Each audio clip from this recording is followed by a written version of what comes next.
5 seconds of silence. Okay.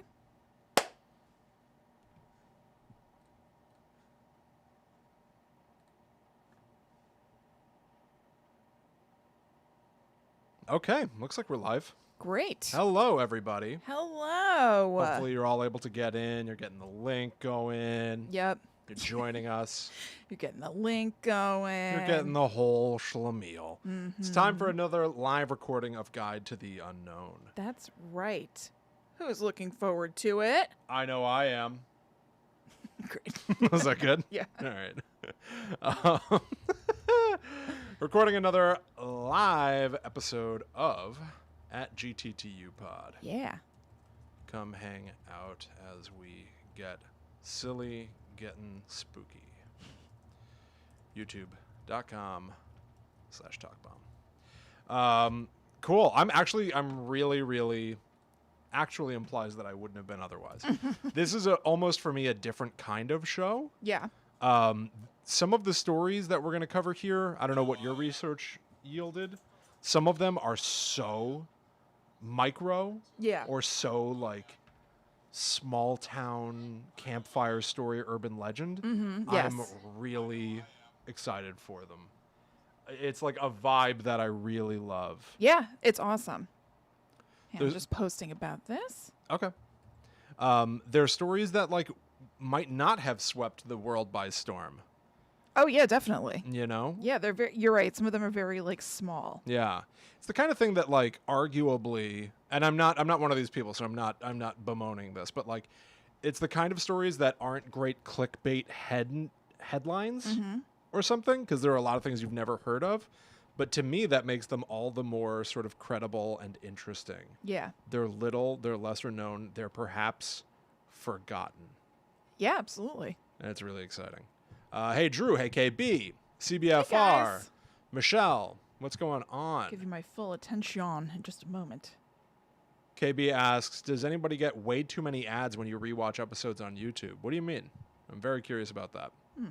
Just noticed more ads recently on anything YouTube. Oh. Maybe they're really dialing it up. Drew had nose surgery this morning. Everything is horrible at the moment. Ugh, I'm very sorry to hear that. Hope you're doing well. Drew, I'm sorry. That sucks. Yeah. And you had I don't think you had surgery, but you had like a knee problem not that long ago. I'm sorry. Yeah, I'm sorry to hear that.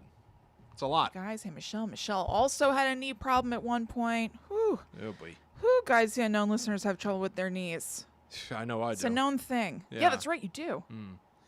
But welcome, everybody. Really Yeah. excited. We're going to get started soon. Awesome. Hey, Tanae, that's awesome. Oh, welcome. Welcome. Very cool. Welcome to your very first live show. Yeah, that's great. It's fun. So we're going to start recording the real episode in just a few minutes. We have a tendency not to look at the chat while we're recording the episode itself, just so that, when it comes out on podcast feeds, it's its own thing. We chat a little bit at the beginning and the end, though. And we would really appreciate it if anybody out there watching this would mind sharing the video. If you're into the show, maybe Yeah. other people are too. It just increases the fun to have a bunch of people in here chatting. Yeah, absolutely. You guys can kind of chat amongst yourselves while William and I are talking, so it keeps it interesting for you guys. Yeah, exactly. And it exposes more people to the show, which is always a good thing. It helps the show keep going and grow and all that kind of stuff. Yeah, we're trying to expose Hey, Luke. people. Yeah. Yeah. Yeah. Yeah. I'm ready if you are. I know. I kind of am, right? Yeah, Are we just going to launch right in? I think so. I guess so. I suppose so. Hey, Andrea. I don't see why not. Hey, Andrea. Yeah. I don't know. I feel like, did we do that more efficiently than usual? I don't know. Maybe. I don't know. McGray, hey, y'all. My first live stream ever. Hope you're having a good time. Thank you. I That's hope you have a great. good time. That's awesome. Nice. Hey, JD. Oh, yeah. Yeah, there's new Patreon stuff. Yeah. We just did a show with Chelsea Weber-Smith of American Hysteria, which is out now. That you can all listen to, which was rad. Yeah, it was awesome. We had such a good time doing it. I think it'll be Yeah. a fun listen. Absolutely. Cool. Cool. All right. Cool. What do you think? Cool. Mommy here. Hi, Mom. Mommy here. Mom, this is a very appropriate episode for you to listen to. It's true. You will see why. Yeah. Yeah. It's I'm like really amped. You're evidently in the middle of like a lot of history. I guess, but I think we guess are right we are now everywhere, too. but like yeah. maybe we should do that for all HP. Yeah, if they're Right? yeah, That'd be absolutely. fun. Well, I think we kind of tried though. It's just But we that it doesn't didn't- seem like there's like a book about it because I did I some know. searching. I just read the book. That's Yeah. all I have. Same. It's just which was great. Yeah, So maybe it takes somebody like specialized information really digging in I know. rather than just asking a Facebook group, does anyone know anything spooky? Well, no, but didn't I don't? But there isn't a book, is what I'm saying. No, there's not. No, we looked. Okay. Yeah, so I don't think we really can. Okay. All right. All right, everybody. All right, guys, we're going to start the show. Thank you so much for being here. So happy to have you new guys here, and I hope you enjoy the experience of it live. And definitely use the chat and talk to each other while we're talking, because it'll be kind of two separate entities for a little while, and then at the end we'll say hi to you guys and good night. Yeah. Do you want to start stories? I think you should start. This is really your party, Okay. you know? Yeah. All right. All right. Hello. Welcome to Guide to the Unknown. I'm Kristen. And I'm her little brother, William. And this week, we are talking about the spirits of Somerset County, New Jersey. So these are going to be urban legends and lore specifically about that area. Yeah, for a very special reason. We're not at current planning to cover every county No, I mean, not against it, in but the United States. Maybe we should. Based on what I found, it might be a party. yeah. But no, we're doing this to celebrate. For you see, Kristen and her husband and our mother have just purchased a house in Somerset County. Yes, And this means you got to get to know the neighbors. absolutely. You've got to learn what is the lore, what is the history here. Are there monsters in this county? And the answer, spoiler alert, is yes, and they're amazing. Yeah, I have to get familiar with the local haunts, and I don't just mean the local quick check. Chris. Well, so I wasn't even looking for this, although I'm sure I would have gotten around to looking up spooky things in Somerset County. Sure. But I had heard about a book about the Pine Barrens in New Jersey, which is where the Jersey Devil is said to be from. And I wanted to read that book. And whenever I want to read something, I first look in the Libby app, which is the library app for ebooks if you have a library card. 'Cause I'm like, can I get this free? So I looked, and there wasn't that for free. But I guess there was another book about the Pine Barrens that was one of those, like, they have them in a lot of Barnes and Noble things where it's like about your individual town. They all kind of look the same. They all kind Yeah. of have like sepia tone covers.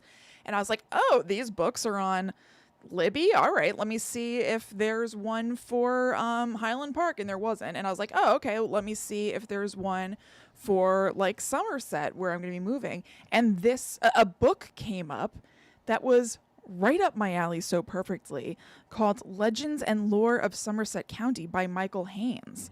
So even better than one of those like historical books.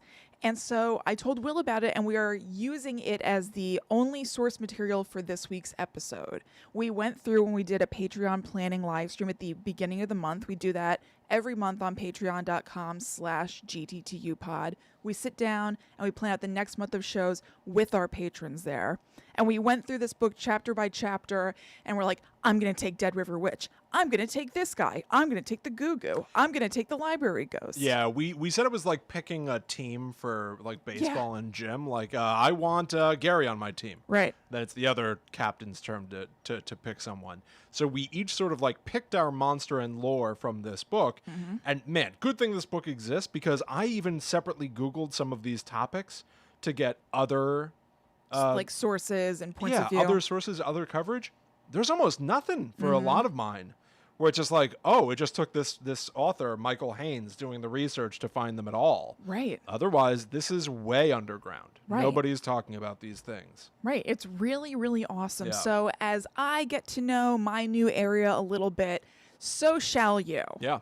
So Will and I are going to go back and forth with these stories and just see what we got here in Somerset County, New Jersey.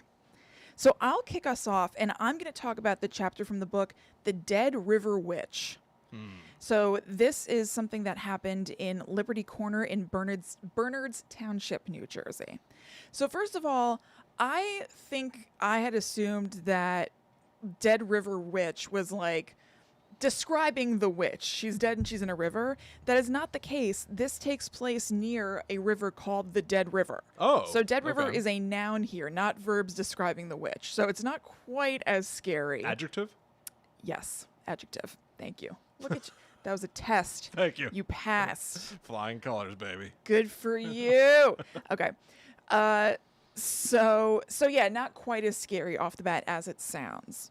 And the story is that there was a Lenape village by the river, and there was a medicine woman whose name we don't know, who has become known as the witch. So she didn't do anything witchy in life that was wrong or scary, but it's just kind of part of the scary story and lore that we now call her the Dead River Witch.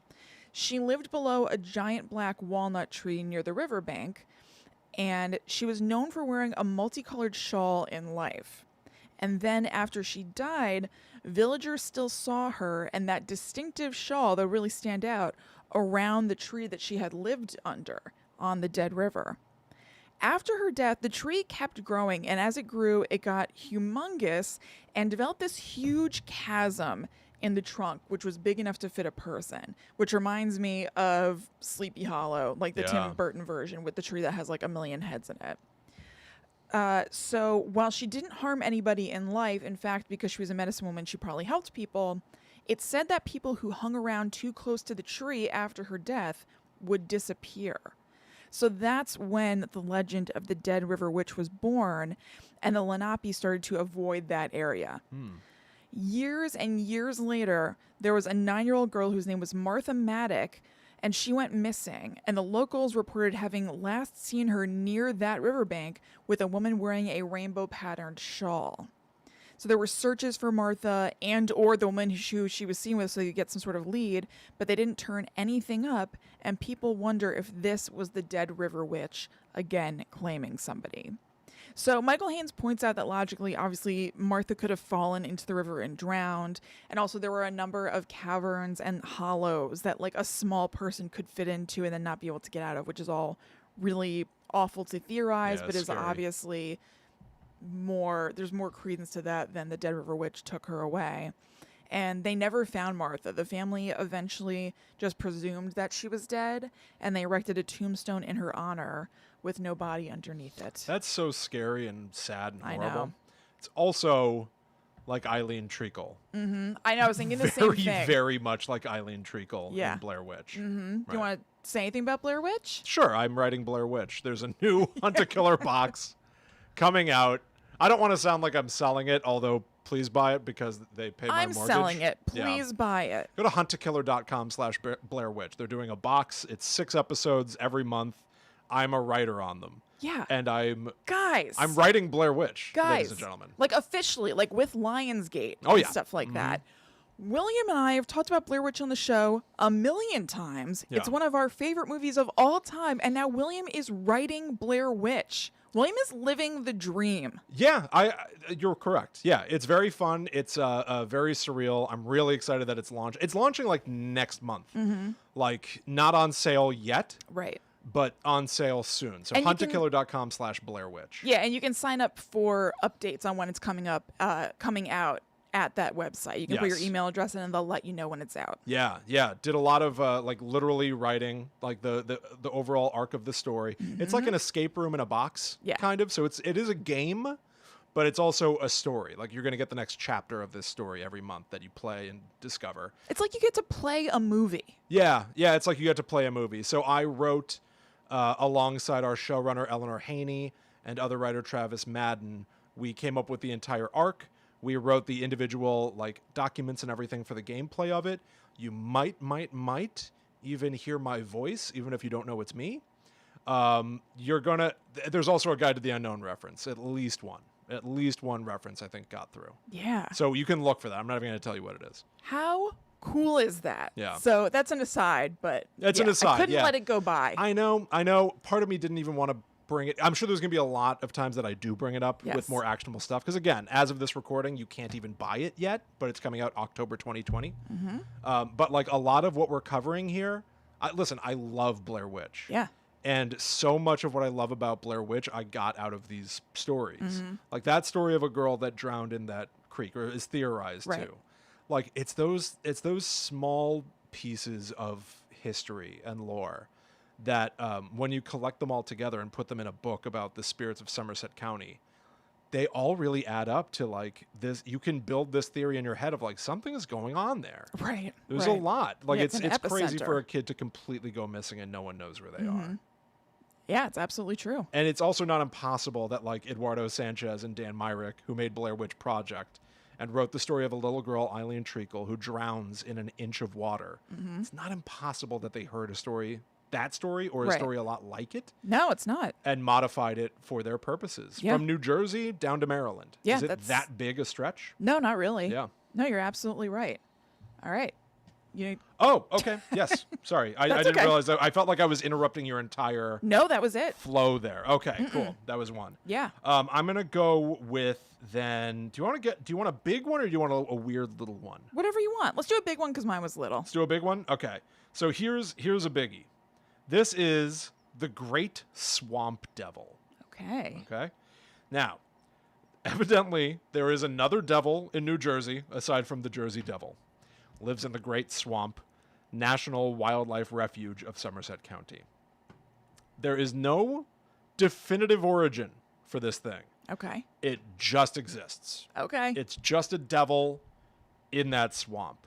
The first sighting of it, however, is known. We don't have a story like, Mrs. Leeds said, may my 13th child be a devil. We don't have that. But in 1745, a Dutch parson Oh. was traveling home and reported that as he was crossing the White Bridge Road, he and his horse got spooked. Okay. Spooked real bad. They saw a pair of green eyes staring at them from off in the brush. It was as tall as a man, and it had appendages on its back. Ugh. Which read that phrase, and I was like, ew. Like, it made me think of, Sea monkeys? no. Okay. Sea monkeys. Wasn't there like a gross TV show of sea monkeys? And I feel like they had like weird crap on their back. Weird crap. Yeah. Yeah. Appendages. Yeah, I guess. I don't know. I remember that show existed, but I remembered nothing else but that it existed. Okay. Um, Okay. It made me think of Jeepers Creepers. Oh, okay. Just like weird, like gross body stuff on this creature. What, wait, what weird gross body stuff is there on Jeepers Creepers? He collects body parts, and he's got wings, and he collects extra body parts. Oh, to I know, replace but his they're own not body but- parts. But on him, are there extra body parts on his body? Well, he's got like gross, like mandible flap things on his head. I don't know. It just gave me an image of like a real creep, Yeah. This is a creep. a real creepazoid. Yeah. It's just like, I don't even know what you are. You're as tall as a person. You're vaguely humanoid, but you are clearly not human. I don't know what you are. Yeah. As the story goes, this Dutch parson said that the figure was as tall as a man, covered in hair, which also made me think Blair Witch. Mary Yeah, Brown right. describes the Blair Witch as being covered in horsehair. Yep. It unfolded enormous wings and flew away, leaving the parson terrified and shocked. Okay. That is sighting number one. Yeah. All right. I can see how that's like Jeepers Creepers with the wings now. When I was just thinking there are appendages on the back. Yeah, I- exactly. I gotcha. Describing just like the appendages. I I don't was know. thinking like arms or like some sort of like That's- protruding thing. Yes, Yeah. that is sort of what I was imagining as well. It's just like not really shaped right. Right. Now let's get to a crazy story, because that's a relatively simple sort of like basic sighting. Here is something that has ramifications throughout history to this day, and I have never heard this story before. Okay. I have to make this very long story a little bit short, but it's so bonkers. Check the show notes for that book. If this is your jam and you want to know all about where Kristen's going to live, you need to read this book, and particularly the chapter on the Great Swamp Devil. Also, I want to say if anybody is concerned, because I think some people may know that Will and I live in the same town currently, I'm only moving 15 minutes away. Yeah. Still 15 close. long minutes. No, still very close. I tried to find something in town and we couldn't. Understood. Yeah. Now the town is all mine. This is what you wanted all this time, It wasn't is. it? This town will now be You bought up the rechristened. real estate. It'll be rechristened Williamburg. Oh my God. I should have seen. Mom, we got to change our plans. Ryan, call the lawyer. Fine, I'll sell you some lots at a premium. So anyway, there was a guy named William Alexander, who also my favorite drink, a William Alexander, who owned the land where the Swamp Devil was rumored to live. This is approximately the same time. This is late 1700s. William Alexander, at some point in his past, had tried to become the King of Scotland, Okay. and it was rejected. Ouch. To make himself feel better, he instead started going by Lord Stirling. He gave himself the name Lord Stirling. Anyway. Ouch. I know. So William Lord Stirling Alexander is a nut. He's Yeah. a true blue nutso. And he decided that he wants to bury his tremendous wealth in a tunnel near his estate in Okay. Somerset County. Now, if you're going to bury your treasure, Mm-hmm. what better plan than to have something to guard it? Should I find this treasure? Kristen, you're not far off. Okay. I do advise that we go out there looking for treasure. All right. He decided, I need something to guard my treasure. Is there anything better to guard my treasure than the devil? So Probably he not. got hundreds of men and dogs to help him hunt the great swamp devil. Here's the crazy thing. As the story goes, they caught him. Okay. I wonder what this was. I don't know what the hell this story even is. It's just in the Well, book no, but if and they purported caught- as true. If we're saying they caught something, I wonder what this something was. Like, what did they catch? And they were like, it's the devil. See, I think that Lord Stirling Made this up. caught something. It was a fever for attention. Oh, okay. Yeah. I think that this whole thing is made up. He was thirsty. He was thirsty. He was the thick, thirsty boy. THICC, Lord Stirling. Thick and thirsty. So they hunted the devil. They got him, Okay. and they lassoed him to a tree. Now, per Michael Haynes, who wrote this book, you can still find that tree. It stands today. You can still see the faint rope marks and bullet holes in its trunk. Cool. Plotting a trip. Yeah, To see this tree. absolutely. That's awesome. Now, they managed to, not only did they trap the devil, they managed to get it down into the tunnel to guard the money. Mission accomplished. Except then sightings of the great swamp devil continued. And Oh, so not somehow down it there? got out, and no one knows how. But also, William Alexander, a.k.a. Lord Stirling, decided the rumors of the great swamp devil itself might be enough. So whatever, we're good. Enough to protect the money, and that the Yes. swamp devil might be down there, or it might be in the swamp. Correct. So he just let it kind of go that the devil got out, despite, spending all that time and presumably money getting hundreds of people to Certainly. help him catch it. He just was like, whatever, it got away, no big deal. What a scene. I wish somebody in our community was like, I will pay you. I'm wrangling tons of people. I know. Like a search you see in a movie or something, but we're searching for a swamp devil or a monster. I would be there toot sweet. I would drive ya? by. Here's what I do. I would drive by the site of the gathering, make sure there are a bunch of other people there so I can fold into them and my not God. stand out too much. If you get there and it turns out it's just you Yeah. and Lord Stirling. Yeah, exactly. That's no good. So I would do a drive-by and give the eyeball to the situation and then maybe go. I would also make you do it with me. I wouldn't be by myself. I don't need to do that. I'm not trying to catch no devil. No, you would totally do that. If somebody put an ad... Catch the devil? William, do you believe that there's a devil to catch? Yes. Right. So if We somebody recently got a put- 2-star review that hit the show hard because I don't believe enough. So Right. from here on out, yes, of course I do. Yeah, I mean, I don't either. So whatever. Anyway. Why, of course I believe in everything. Right. That was rough stuff. But no, if somebody posted in the I'm from Highland Park group Yeah. and said, "Hey, I need a lot of people to get together to hunt a monster," you wouldn't be curious? I'd be curious, but I don't you want to wouldn't run want to- around in the swamp. I don't know. I feel like we'd give it a shot. Ookie. It is ooky and gooky. It's sucky, you know? It is sucky. Yeah. Gross. Now, one of the craziest things about William Alexander, he'd eventually serve in the Revolutionary War. Even George Washington would come to refer to him as Lord Stirling. Oh my God. His nickname that he adopted for himself paid off. It's almost the craziest part of the story to me. Did he dig up this wealth of his later or anything? No. Nope. You know, I wasn't even really actively watching it because I felt like I've got the lay of the land from watching Tiger King, but there Yeah. was a special on about Carol Baskin and the idea that she killed her husband and he buried money like all over his property. Oh. And they said like, yeah, he was so rich that if he got some extra cash, he would just bury it. And they were saying kind of like, yeah, it's not that weird.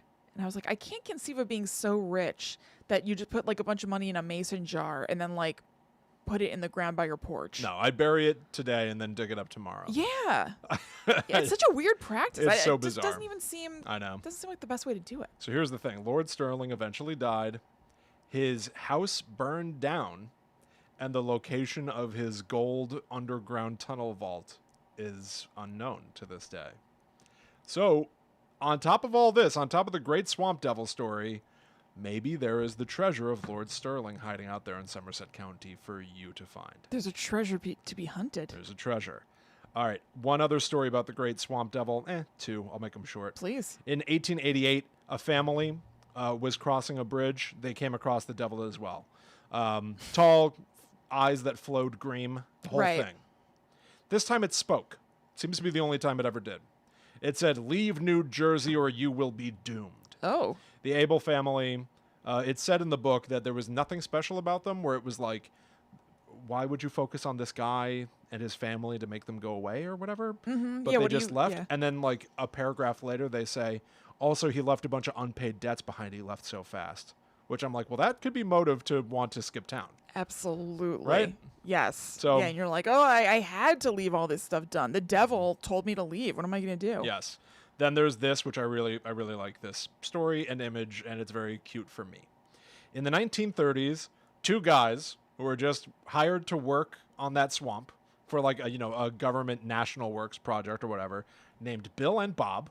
Oh. Yeah, me and my old writing partner Bobby were hired to work in the swamp, and they find the tunnel. They find Lord Stirling's tunnel. Oh, man. They find it. They're curious. It goes down underground, so they go down into it, even though it's like a really teeny tiny opening to get down there. They're looking around. They're like amazed that they're seeing all this stuff. It's a treasure vault, whatever. But they hear a sound. The devil's down there. So they scamper back up the rope, taking not so much as a doubloon, and scampering out of there, which is a very Bill and Bob thing to do. Yeah. Like, there's treasure there, and we accidentally ran away. To me, it's very like There's a devil. Yes, it's like a Three Stooges kind of notion to me, Yeah, or like an to Abbott go and down there. Costello of like, we're just two humble blue-collar workers. What? Oh, come on, you chucklehead. You think you found the tunnel that has all the treasure in it? Come on, let's get out of here. Yeah. And like run away, and they don't have any of the wealth Right. Right. anymore. It just closes with that like little iris Yeah. slowly closing in on them, fading to black. Rumors swirl today that people who go jogging around the Great Swamp, because they're now in the modern era in 2020, there are jogging paths and everything, they may find themselves suddenly joined by the devil, Ooh. who is flying alongside them and is faster than any human. So much so is this story popular that these days there is a Great Swamp Devil race, a 5K and a 15K that still go down. There's also in the area a Lord Stirling school. Oh, my God. So it's all living history, like it's all still happening. Right. Yeah. So there you go. That's That's the awesome. story of the Great Swamp Devil. It's a subtle lineage. Yeah. Another devil in Jersey that I've never heard anyone talk about. Neither have I. I want to do the Swamp Devil 5K.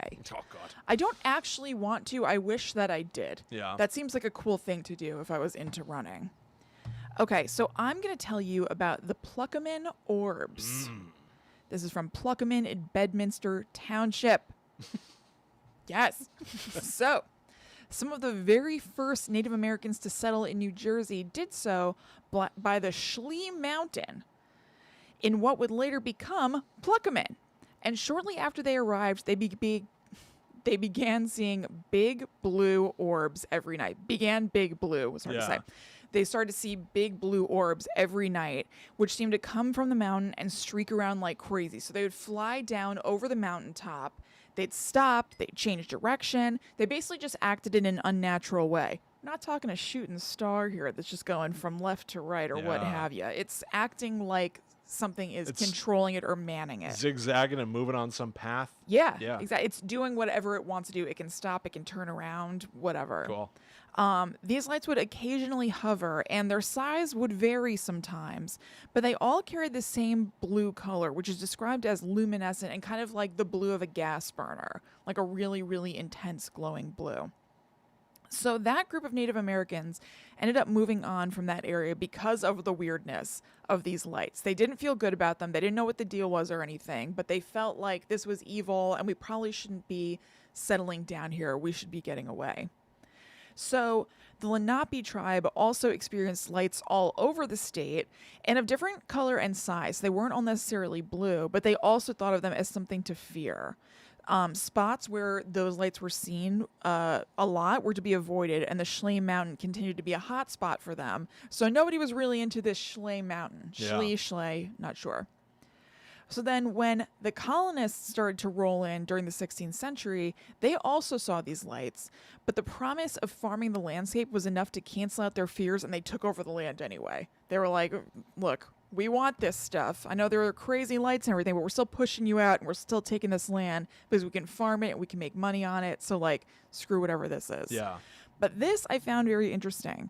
Once they occupied the land, they gave the lights a name, the Mother Preakness lights.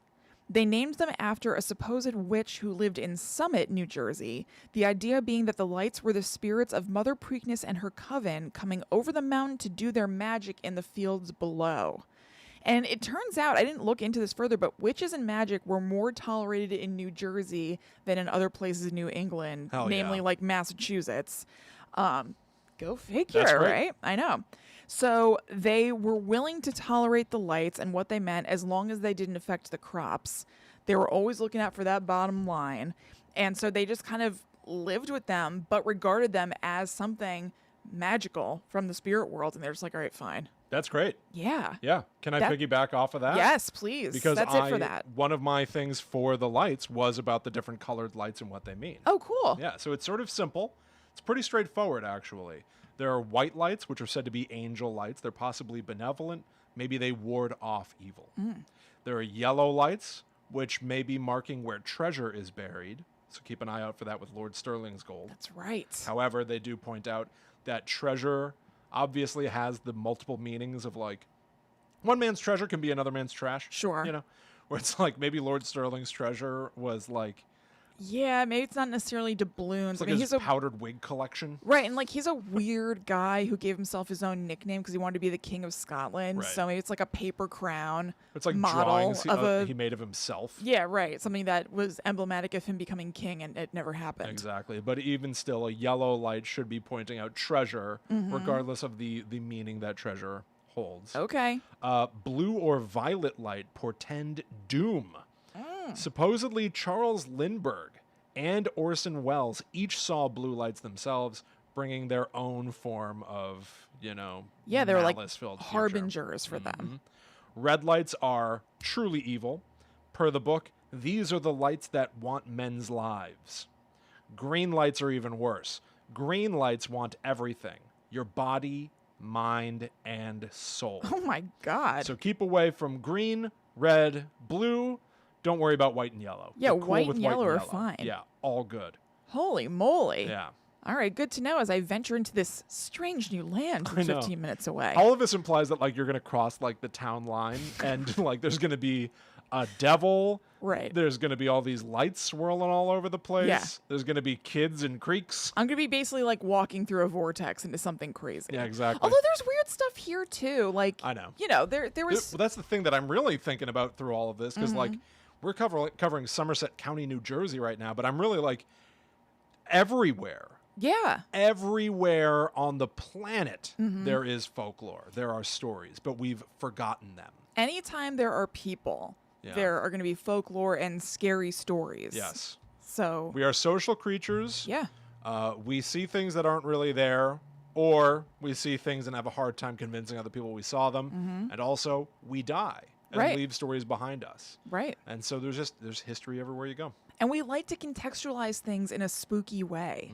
I certainly do. Yeah, we were talking about that on that Patreon episode with Chelsea, that like when something new is going on, you're obviously, if it's a positive thing, excited about it, but it's also an unfortunate part of human nature to then also jump to the worst case scenario and how could this go badly? And a lot of that then is like, how could this be evil? How could this be scary? It's true. So these stories spring up around everything. It's so interesting. And they're survival tactics. Like the Dead River Witch story could literally just be a story saying, be careful around the water. Yes, exactly, because that tree was right at the riverbank. And so if you fall into the river, that can be Yes. really, really dangerous. So stay away from the river children, or the dead river witch will get you. Right, using storytelling to get that message across in a way that'll stick a little bit more than just like, don't do it, don't go to the river, it's dangerous. Don't do it because I said, and don't do it because you might get hurt. Because when you do that stuff, kids want to test it. But if you say the dead river witch will get you, that stuff will haunt their nightmares. Oh, and yeah. give them trauma, and therapy is needed, and all sorts of fun stuff. Right, if Witchy Mambo is going to do something to you, then you want to stay in line. Hell yeah. All right, so before we move on to more spooky stories, we want to tell you about an awesome movie that you should check out, and you can do it from home. Yeah. The movie is Lonely Hearts, and it's a short film by director Dennis Kahlo and actress/producer Bethany Watson. /friend. /friend. You may have heard her on Ghost Adventures Adventures. She was on the show when William was off one week. She's really, really awesome. We kind of became podcasting friends. And you also might know her from Elvis Duran and The Morning Show, and of course, an Acquired Taste podcast. Yeah. And Dennis Kahlo is a director, photographer, and podcaster with several acclaimed films under his belt, including The Weekend and Death and Disco Fries. So the film centers on Celeste, a lonely and pretty weird outcast who goes online to find connection. And when she does, a very special date ensues. Yeah. The entire movie is brimming with hidden secrets, clues, twists. Every scene in the film has cinematic homages and visual treats that have audiences wanting to rewatch the film just to catch them all. It's very Hitchcockian. Yes. It's very old Italian horror. And if you like movies that have strong and funny female leads, you got to check it out. Lonely Hearts. Yeah, absolutely. So you can even catch those Hitchcock references. Hitchcock references in the visual style. It's a really beautiful looking movie, and I'm not just saying that because my beautiful friend Bethany is in it. There are these really neat things, and even if you know Bethany from her Instagram, I feel like you'll be able to pick out some of those hidden secrets and clues. I won't say anything more, but there are some references to her pets that I found very, very fun. And so obviously they put sort of a personal touch into the movie, and it's a complete labor of love in every way. Dennis pulled such long hours on the movie that he literally nearly passed out during a night shoot and had to brace himself on his camera's tripod to keep himself upright while they shot the final scene of the night. And luckily they got the shot, so it was all worth it.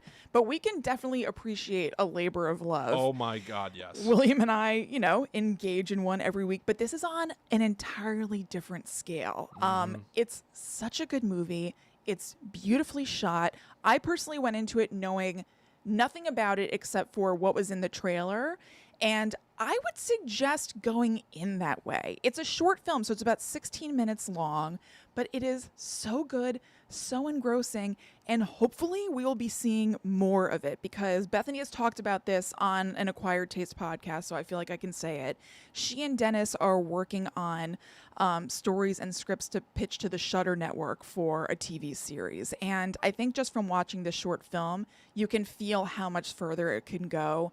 And I would say get on the ground level with this and watch it. It's so enjoyable. Yeah, be part of it and be part of the culture around it. It's going to be streaming at several upcoming film festivals, including the Academy Award qualifying Nashville Film Festival. This is like a legit thing, and like someone we know who's like immensely talented is doing it. I know. There was a trailer for the Nashville Film Festival on their Instagram where they showed like little like blips of what's going to be showing at the film festival. And there was a shot of Martin Scorsese and then a shot of Bethany. Yeah. Oh my God. That is insane. That is insane. Cool. Go to lonelyhearts.love. That is lonelyhearts.love. LOVE. Go check it out. Congrats, Bethany. This is so wild and cool. It's awesome. And there are a lot of opportunities to watch it, including and especially that Nashville Film Festival. But if you go to lonelyhearts.love, you'll see a list of where it's streaming. You can buy tickets and you can watch the film's trailer to get a little taste. Yeah. Hell yeah. Congrats, Bethany and Dennis. It is so awesome. It's so exciting. Yeah. Also, just movies don't come out anymore. I know. It was cool to see something new. Yeah, hell yeah. Yeah. Hey, Guide to the Unknown is also brought to you by us, Guide to the Unknown. Head to gttupod.com. You're going to find links to our Patreon, where if you sign up for the Netherworld Warrior level, you're going to get access to a bunch of bonus material. very, very recently, this past Sunday, we released a new episode of The Netherworld Dispatch where Kristen and I tried to contact the spirit world using the Estes method. One of us wore a blindfold and headphones, and the other asked questions of the spirit world, and then we swapped. Did it work? Yes? No? Yeah, who's to say? It doesn't seem like it. You know what? But we had a good time, and it was interesting. I'm going to spoil it. I don't think we did, but really coincidental, awesome stuff happened. Yeah. Yeah. Is that too sarcastic and non-believer of me? No, I kind of said that as you were maybe thinking to say the next thing. I said, I don't think so, no. Well, I was going to give away a little bit more, but then I realized, like... You can. At one point, I asked Kristen, who, again, is wearing a blindfold and headphones. I went, Spirit, is there anything else you want to tell us? Just to leave the door open for Kristen to say whatever. And Kristen, who cannot hear or see me, went, nope. Yeah. And I was like, okay, that's either the best evidence on the planet or Right. the worst. I don't even know where I sit with this. It was interesting and fun, too. We definitely want to do it again in different contexts because we just did it like ourselves in the basement. And I think it'd be fun to do it somewhere that's said to be haunted and where they've said communication has happened. Yeah, totally. But anyway, you can check that out on Patreon. We also just posted our conversation with Chelsea Weber-Smith of American Hysteria, which was super fun, talking about horror movies and sort of how horror movies have been important to us. Yeah. Which was very fun, and I know people tend to like it when we like sort of share our actual like lives a little bit, and there's an ounce of that in there of like what horror movies really actually mean to us. Yeah. Also some good Scream 5 talk in there. Yeah, absolutely. Chelsea's one of our good friends, so it's just a very natural, easy conversation. Yes, and once again, huntakiller.com/Blair Witch coming on sale very soon because it comes out like next month. And I wrote stuff in the Blair Witch franchise. It's crazy. It is crazy. It is. You couldn't have written your crazy. life better in some ways. No, it's true. I got the job because I wrote a Scream script for myself. Yep. And now I'm working on Blair Witch. What's happening? It's awesome. What's You happening? deserve it, is what's happening. Why, thank you, Raj. You know You're what? welcome. I do deserve All right, I'm going read to the become next that story. person. All right, let's move on. Yeah, never. On Darcy and Stacy, she just had a moment of that. Kristen texted me the other night. Can we sidebar on this? Real quick, yes. Kristen texted me. I'm literally going to read a text that Kristen sent me. Because for those of you who don't know, do you know like 90 Day Fiancé? It's a Right. show where it's like a reality TV show, so it's all people with horrible lives, and we just watch it and laugh. Some of them are good. Some of them are good. Okay. 2 of them got a spinoff, Darcy and Stacy. They're twins. Yes. And Kristen texted me this, I think literally last night. Oh my God, I just realized we are like Darcy and Stacy. We're siblings, have our business, and we have big dreams. Yes, we are. Keep going. What else did I say? What? I said something else about how we're similar to them. We reach for the stars. We're empowered women. We know what we deserve. Right, because they're always talking in platitudes like that. They're like, you just have to keep going. You have to reach for the stars. You have to know what you deserve. Just kind of go to the limit with it. This is like things you've heard a million times. Yeah. I don't remember reading this, but my response was, when you're right, you're right. Yep. So I guess I read it. Absolutely. I don't remember reading that at all. We reach for the stars. We're empowered women. We know what we deserve. When you're right, you're right. Yeah. All right, let me tell you about another one of my topics from that book. Great. One that I had never heard of and I love. Let me tell you about Knitting Betty. Okay. Yeah, this was one we kind of grappled over during that live session. We both wanted Knitting Betty. Knitting Betty. Literally Betty who likes to knit. So the story goes that Betty Wert, W-E-R-T, was a young woman whose beloved went away.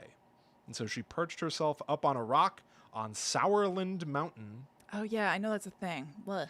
to look for him to come back. She sat there knitting for 3 years. Which very much made me think about Mary Ellis, who was a similar Just sort of waiting. story. Her beloved went away, and she sat on a hill looking out at the water. So Knitting Betty did much the same thing, except Knitting Betty went on to have a life. Not that Mary Ellis didn't, What'd but she- we know nothing of her. What'd you do? Knitting Betty, Betty Wert, became a spy in the Revolutionary War. There were some cool stories in this book that, sorry to interrupt, but that I didn't go into super hardcore because they Yeah. weren't part of the ghostliness of it. But people had some interesting lives. Almost everybody is interesting. I know, You know yes. what I mean? But there are some particularly interesting stories in this For book. sure. So she would sit on that hill on a rock on Sourland Mountain, and she would watch the British troops do stuff. And she would report it back to the American generals. It was just kind of happenstance, it sounds like. She just kind of served in She the was war, there, you know? so she may as well. Now, here's the thing. Betty Wirt got caught. Ugh. The author of the book, Michael Haynes, theorizes that she was probably executed and her head was put on a pike Oh my God. in the Bowery in New York, I believe. Like a giant knitting needle. Yeah, oh my God. Yeah, you're right. Her body may have been dumped into the dunes at Sandy Hook. Oh my God. Now, obviously, we're talking ghosts here. Her spirit lingered on in 3 forms. Number 1, English Betty.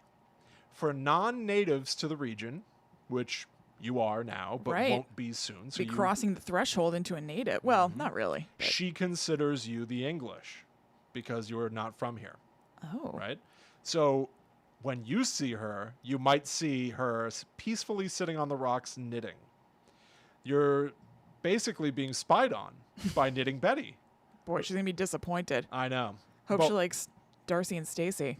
once she gets to know you a little bit better, I guess, you'll get to meet Dutch Betty, who is sitting on the rock holding her decapitated head in her lap, quote, while it spins round and round and asks you to help put it back on her shoulders. That is awesome. Never heard anything like that before.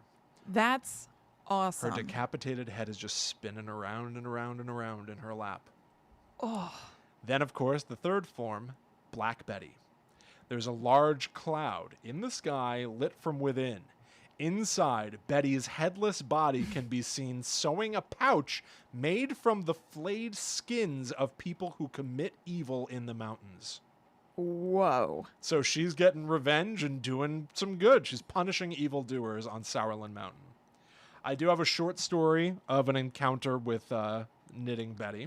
There's a story of a man who lived on a farm. We've got to remember that this was over 100 years ago, and when it's dark out, it is dark out. Yeah. It is nighttime. The world is closed. Can't see. And he heard somebody outside trying to steal his chickens. So he goes out to defend the farmstead, to defend the animals, which are essentially his livelihood. He goes out there. He's got an itchy trigger finger, and he takes a shotgun, and he blasts the intruder dead. Grabs his lantern, walks closer. Wasn't an intruder. It was his wife. Ugh. He runs to the neighbors to get help. Eventually, the word gets to the police. They come to the farm to deal with the aftermath. They walk in to find the wife's body propped up in a chair at the dinner table with a hole blasted through her chest by the shotgun. Oh my God. And the husband, well, he's no help. For he's sitting in the chair beside her with his head clean cut off. It's never found. Ooh. The whole event is attributed to Knitting Betty, who punished him for killing his wife. Oh man. Right after this, just the way most things work, there was an uptick in Knitting Betty sightings, making her a sort of little teeny tiny local legend to this day. Yeah. Oh, that's awesome. Right? See the micro story of it. Yes. It's not some big crazy thing that the entire world shared a picture of it or something like that. Right. It happened here. It was 2 people in a house. Must have been Knitting Betty. Yeah. And you just look off to the mountains, and that's all you can do. That's Story's closed. That's awesome. All right, I'm going to tell you a story that's similar in the like, whoa, are you kidding me-ness of the before the paranormal stuff, just their lives. This is the story of the library ghost. This is another one that we both wanted. Yeah, I love the sound of this. Makes me think Ghostbusters, right? The Gray Yes. Lady. Yes, or oh god, we covered a library on the show that was haunted. The Yes, we Willard did. Library. Very good. Yeah. Yes. This library is in Bernardsville Borough. So the building that is now the Bernardsville Library used to be a tavern. That tavern was also haunted, also by the ghost of a woman whose name was Phyllis Parker. So if the legends are true, she had quite a life. She got engaged to a guy who came into town, and he got really close to Phyllis and her father, who was the owner of this inn and tavern, whose name was Dr. Byram. And they got engaged in the 1700s. But then one day, this guy came into town who, Phyllis started talking to, and she was like, oh, you're so cool. You're so nice. You should meet my husband, Dr. Byram. And she kind of wanted to show him off. She was really proud of her husband. They meet, and the guy's like, you're not Dr. Byram. Oh. I think his name was, I wish I wrote it down. It was like Aaron Wilkie, let's say. It's something Aaron W. They find out that Dr. Byram is not a thing. This is Aaron W., who is a Tory spy. Oh, no. Yes. So they want to go after Aaron W. and like prosecute him and, arrest him for treason or whatever it would be. So even though he lied to her and he was kind of living this double life, Phyllis was still in love with him. So she helped him escape out a window so he could not be caught and got in trouble or whatever. Unfortunately, even though she helped him escape, he did get caught. And he was eventually hung. Now, even though he told Phyllis and her dad a fake story, they still really cared about him. And the dad said to the hangman or whoever does these things, let me take the body. Let me, I'll bury it and do all that kind of stuff rather than like whatever crap you guys are going to do.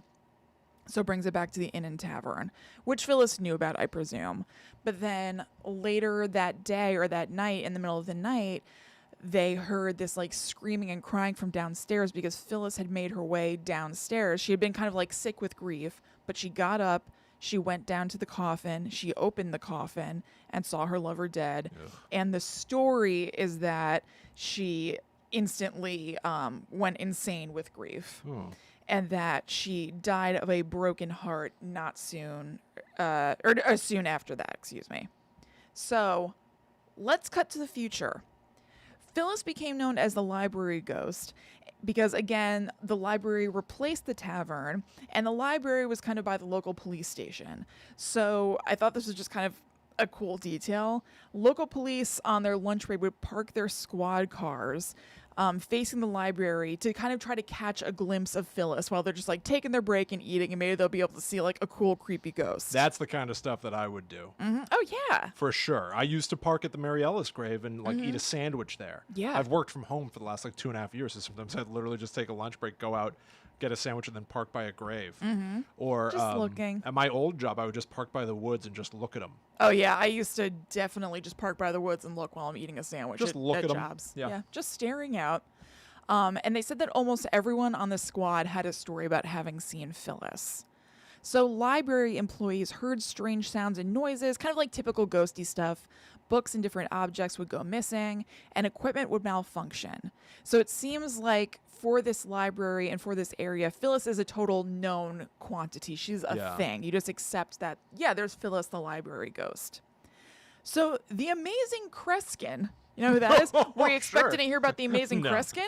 I never could have anticipated that the amazing Kreskin would show up. I wasn't expecting to read about the amazing Kreskin. I thought he was like a Canadian guy. I don't know a lot about the amazing Kreskin, I'm going to confess to you. Okay. But I mean, we're northern. He was like a magician. Yes, yes. But he also apparently held seances. And so he held a seance at the library in 1987 in an attempt to make contact with Phyllis. So this was a big deal in the town because the amazing Kreskin was very famous. So only a certain amount of people could go inside and participate in the seance. But there were like crowds of people outside because this exciting thing was going on and they wanted to hear what happened or just kind of be part of this huge happening. So they started the seance, but apparently he stopped it midway because he said that what was starting to happen there was beyond his control. And so the author of the book, Michael Haynes, said that he was able to watch footage from what of the seance happened, and it showed tables jumping around and the people inside yelling and freaking out. Kreskin said the activity likely wasn't from Phyllis, but was from the strong energy of the crowds and people wanting so badly something to happen. Oh, so it was arguably one of two things. It was the Ouija board effect of everybody was sort of collectively started making the tables move. Right. Just to make something happen, even if it was subconscious. Or two, like a tulpa. They manifested an energy that was not of a ghost for real. It was just their collective sort of like anxiety. Interesting. Or maybe it was somebody who's pushing the planchette on the Ouija board.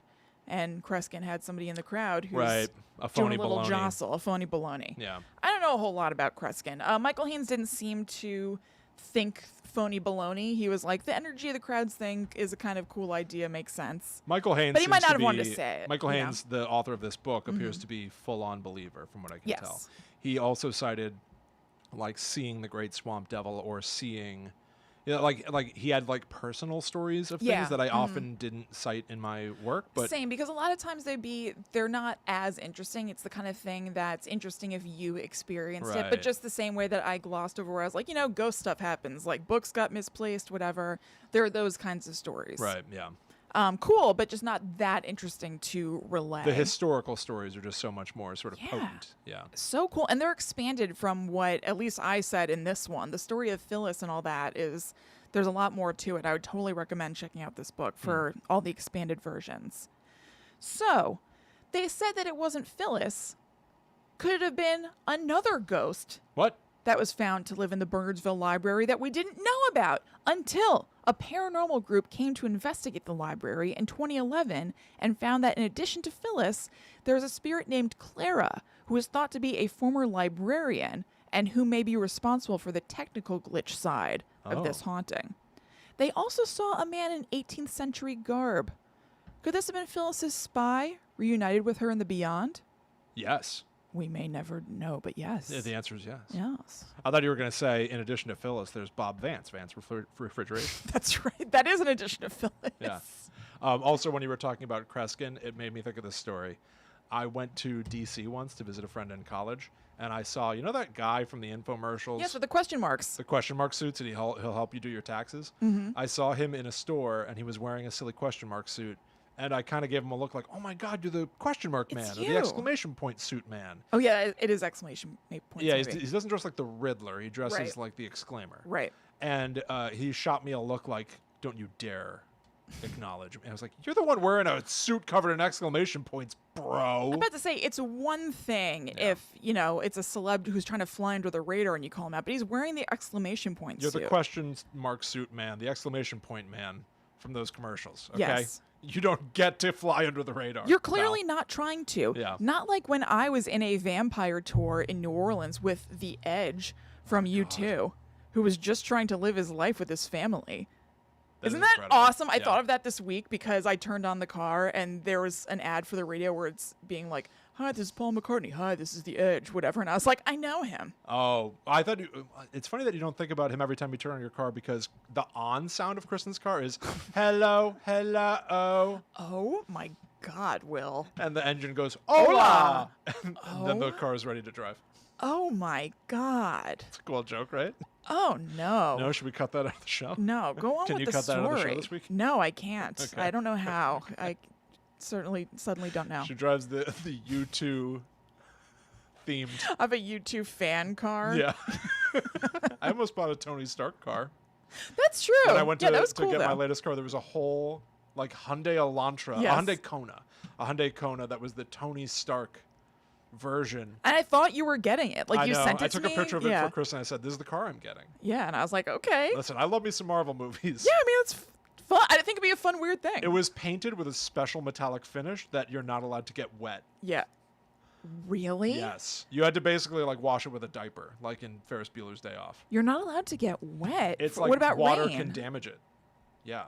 Oh my God, Yeah. that's very impractical. All right, here's my next story, and it is. Man, do you want a Whopper? Let me get a little one. I think you're probably going to take us out with a Whopper. I can take us out with a. Oh, are we leaving? Yeah, I think pretty soon. Okay, then I'll hit you with the Whopper. Yeah. This is one that, like, I do not associate with New Jersey. I thought maybe much like the Great Swamp Devil to the Jersey Devil, it had to be like a lesser cousin of the Headless Horseman. But no. I'm going to talk to you about the Headless Hessian, who is Oh, that's right. the Headless Horseman, as it turns out. The Headless Hessian of Basking Ridge is the full name. Okay, so I mean, you're gonna say it, but is this related to Sleepy Hollow then? This is the inspiration for Sleepy Hollow, Okay. and it comes from your new hometown. The Headless That's Hessian so of cool. Basking Ridge. Hessians, so that we're all on the same page, are German soldiers. All right? And in this case, it turns out that during the American Revolutionary War, a bunch of Hessian soldiers were basically made to fight for Britain, for England.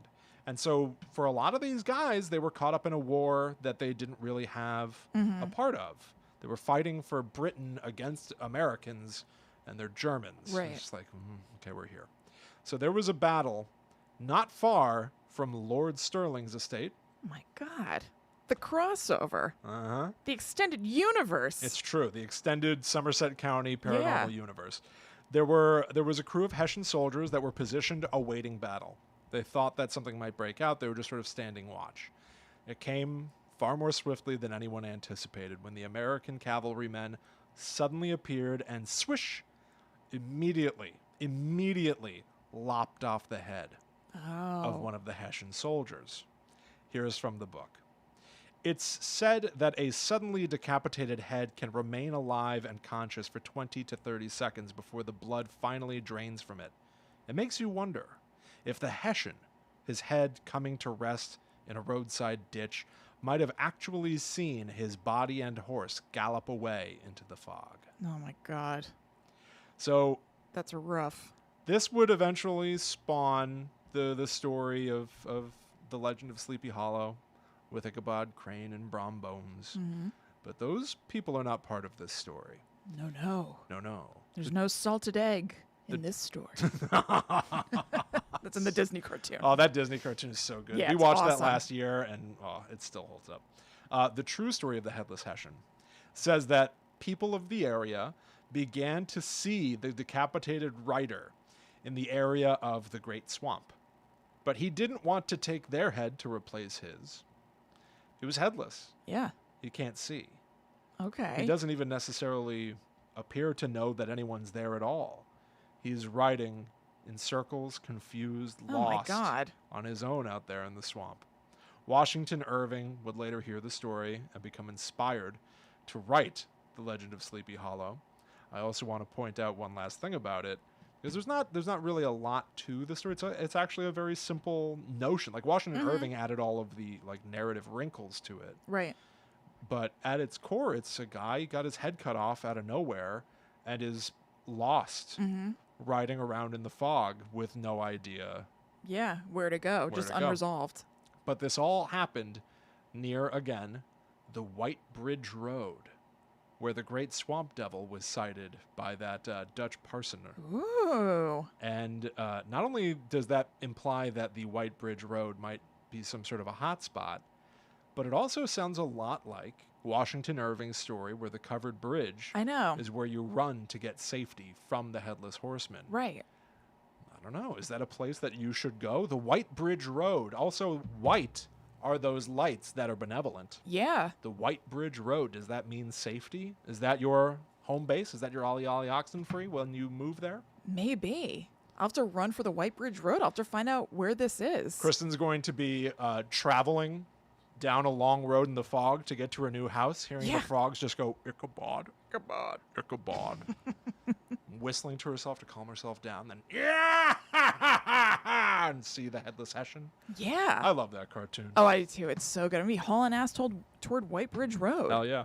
Well, Will, I actually think there's a little bit more time I can take us out with one. Oh, okay. Okay, this is going to be the last one. This is Red Eyes. Do you know about this? Is this Old Red Eye? I don't know. What's Old Red Eye?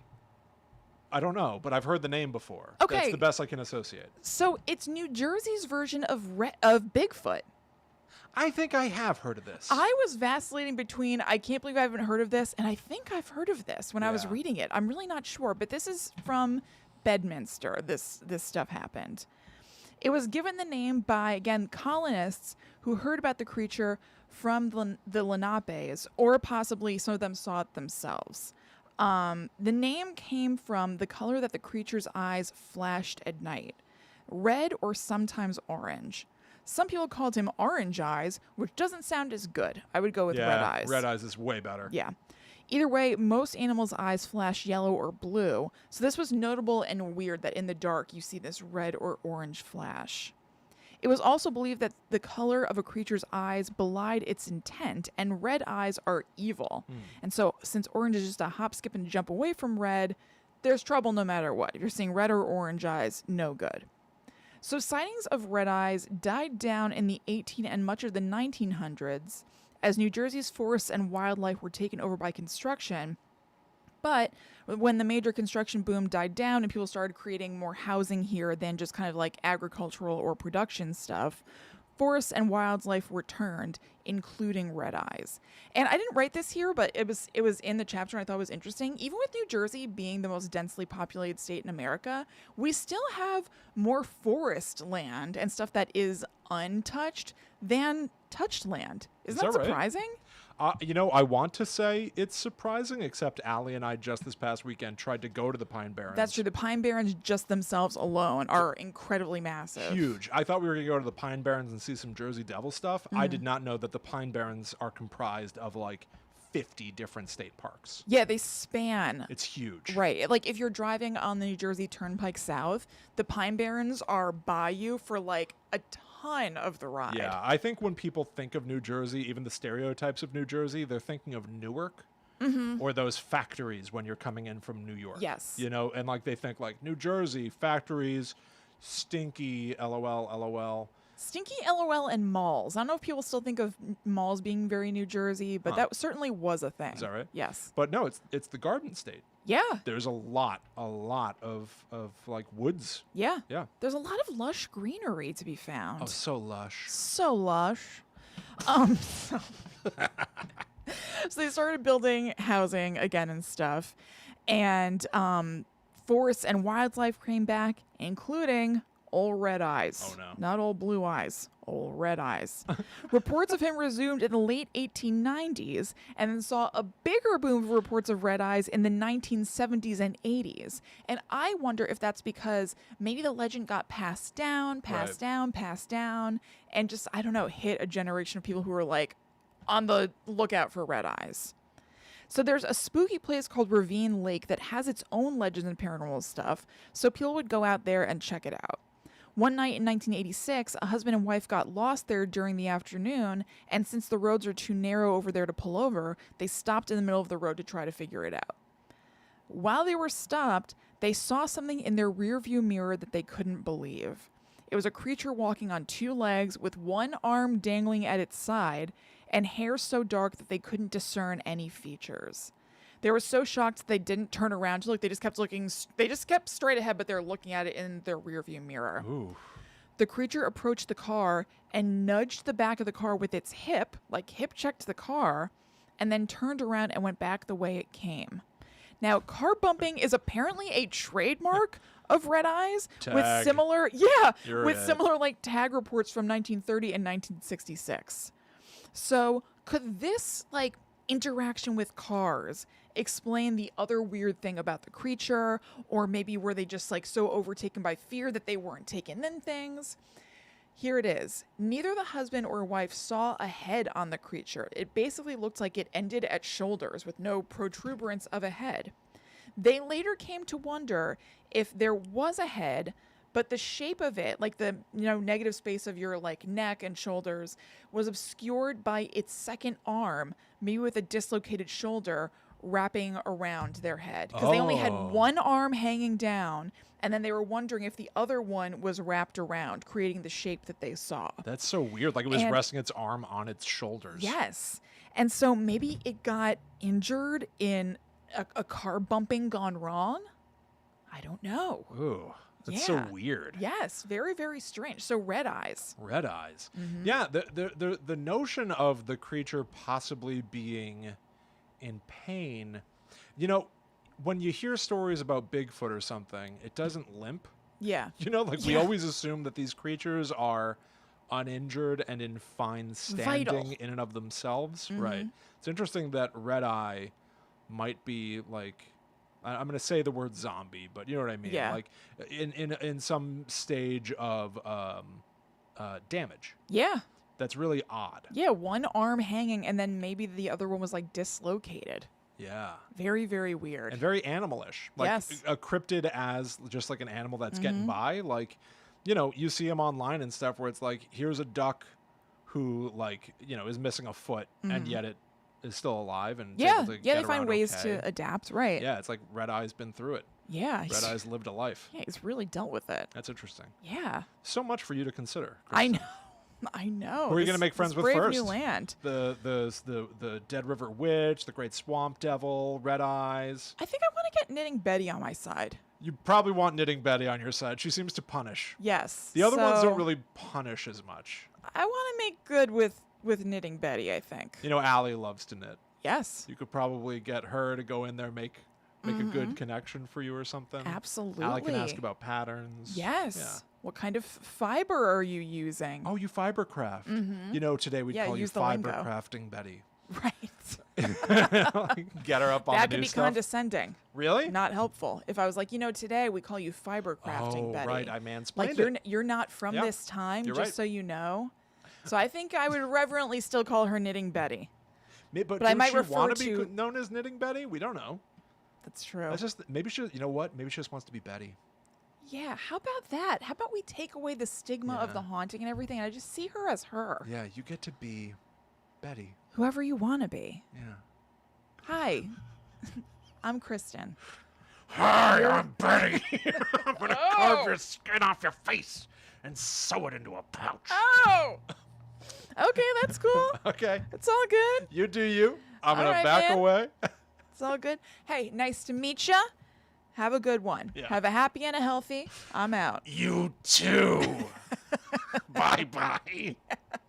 And you too at home. Yeah. Thank you very much for listening to this episode. Bye bye. Bye bye. That was super fun. Hope you all had a Yes. good time. Yes, At GTTU Pod on Twitter, Facebook, and Instagram if you want to keep in touch. that's right. And go to gttupod.com to find links to all sorts of stuff. You can find our Patreon, our merch store. It's a really good GTTU hub. Hell yeah. And thank you so much to Bethany. Go check out Lonely Hearts. It is so awesome. Make sure that you go to lonelyhearts.love, Love, to watch the trailer and then get tickets to watch the movie at the Nashville Film Festival. And root for Lonely Hearts. Yes. Yeah, champion. Lord knows we are. All right, everyone. If you want to talk to us individually, you can also hit us up online. Yep. I'm at Chillin' Kristen. I'm at The Myth Traveler. So thank you all so much. We'll be back next week for more spooky old stories, this time from you. But until that time comes... We should say, if you have, I'll post it on social media too. If you have spooky stories from your life, please email them to gttupod@gmail.com because we're doing a listener stories episode next week. Yeah. So if you have anything, please send it. If you've already sent it, we got it. And look forward to that next time. Yeah, and I should also, on top of that, if you do have a paranormal experience or you know someone who does, have them send as well. And it doesn't make this cut, we hold on to this stuff Yes. forever. So it might make its way into a future Listener Stories episode. But next week, we're telling scary stories from all the people out there that watch and listen to this show. I'm really looking forward to it. Yeah, so until that time comes, we must travel. Back to the netherworld go we. And to Somerset. Yeah, to Somerset go you. That is very exciting. Go me and Mommy. How do you, and are you Ryan. sleepy? Are you anxious? I'm Betrayed, anxious. bewildered? I'm betrayed, bewildered. I pierced the toast. Yeah. I just want to get it done. Yes. I'm done with moving. Yes. I want to have moved. Correct. Yeah. You're in the real fun of it where like Kristen's like waiting for the closing to Yeah. happen. Yep. All that stuff, which it, for me was a nightmare. So Yes. I can empathize. Yeah. Not enjoying it, but almost there. Hell yeah. Yeah. Hell yeah. Yeah. Do it again. Wash your sick hand. Oh. Oh no. I have there's Purell on the table. All right, we'll take care of it. Yeah. Cool, everybody. Yeah. Hey guys. If you have any questions or anything, copy and paste them, post them right now. We're not going to be able to scroll back through the full chat, but if there's anything you want to bring up or anything that you want us to see, Yeah. hit it. Michelle has seen the Iron Man car before. Oh, really? Yeah. Yeah, I don't remember exactly what the deal was, but it was that like you have to take very good care of it and moisture can be damaging. It's Which is, crazy to me. Ridiculous. Yeah. Um, Awesome. JD is going to send a listener story. Excellent. Bring it on. Andrea says the Patreon episode was perfect timing. The 13th was my daughter Haley's birthday. Happy birthday. Happy belated birthday. Yes, happy birthday, Haley. That's awesome. So after a day of shopping, we ended the day watching the episode together. Oh, I love that. That's great. That's really sweet. That's awesome. I love I'm that. glad you had fun. Yeah. Drew says congrats on Blair Witch. How crazy is that? Yeah, I've been spending my days obsessing over Blair Witch lore. Obsessing over So really Blair Witch nothing lore. has changed. It's kind of not not far off. Yeah, I've It's so cool. It's like one of our favorite things. I've like written essays about Blair Witch before, Yes. and Ugh. yeah, it's cool. God. Fingers crossed. Like I might get to do some more stuff too. Like there's something coming down the pike that I might get to host for it, which would be very fun. And Yeah. there's a lot to come on that. I'm sure that as we continue, because you're gonna get sick of hearing about it. This story is 6 episodes. That means 6 months. So I'm not gonna bring it up all the time, but I don't want to bore everyone. But I'm really proud of it and really excited for it. So thank you. Yeah. McGray said, perhaps I enjoy Sleepy Hollow and obscure history a little too much, but I love this trivia about the Hessian. Yeah. I love the Headless Horseman. I do too. Absolutely love the Headless Horseman. There's something about it that's so sort of weird and primal. Yeah. It's yeah, also- it's very elemental. Very elemental, very early case of like the rules of a demon or a ghost or whatever he is. Yeah. Like he lost There's his a head, now he barrier. wants yours. There's a barrier he can't cross. Like all of those little ingredients are Right. really fun. Yeah, I agree. Yeah. KB says Blair Witch sounds exciting. Hope we can buy the collection. If it's anything like previous seasons, and don't hold me to this, I don't know that this is how it'll operate, but a lot of Hunt a Killer stuff you can like get your box this month, and then they call it expediting. Got the next one ASAP, so that might be possible. Also in the future, they may sell it as a full box set. I don't know. Yeah. JD says I need to figure out how far Burkittsville is from where my family goes in Maryland. Yeah. Yeah, I'm hoping to go back down. We told the story actually with Chelsea on Patreon that like when Chelsea and I first met, we made a trip to go to Burkittsville. Yeah. And it's like, I've been there. I've taken pictures with the sign. I've gone to the graveyard where Heather shot her scene. I want to go to the Black Hills Forest really badly. It's just a little further away. But hopefully I'll have to go there. I might have to do like, I might have to film. Yeah, I know. Like it's pretty cool. Yeah, it's awesome. All right. Yeah. What do you think? Yeah. Cool. I think that's it. Thank you guys for hanging out. This was great. Yeah, this was super fun. Thank you. Congratulations, Kristen. Thank you. Congratulations, William. Thank you. I'm really excited for the house stuff to all finally be like out of your way. Yeah. And you can just be in there Yeah, me too. and just make it your home. Oh, yeah. It's really exciting. Yeah. Cool, everybody. Hope you enjoyed Tales of Right. Somerset County. I was truly shocked Me that too. there was so much. I was delighted. I seriously just happened upon it in the weirdest way. I was looking for something else and found Rabbit Hole. Yeah. Absolutely perfect. Yeah, And it was perfect great. timing too. Yeah. All right. Can we have a Zoom house party? Yeah. Yeah, sure, definitely. All right, everyone. Have a great rest of your night. I'm sure we'll talk soon. We're going to Purell our hands now. Yeah, right. All right. Catch you later, everybody. Bye. Bye. That was good. Yeah, it was That good. was very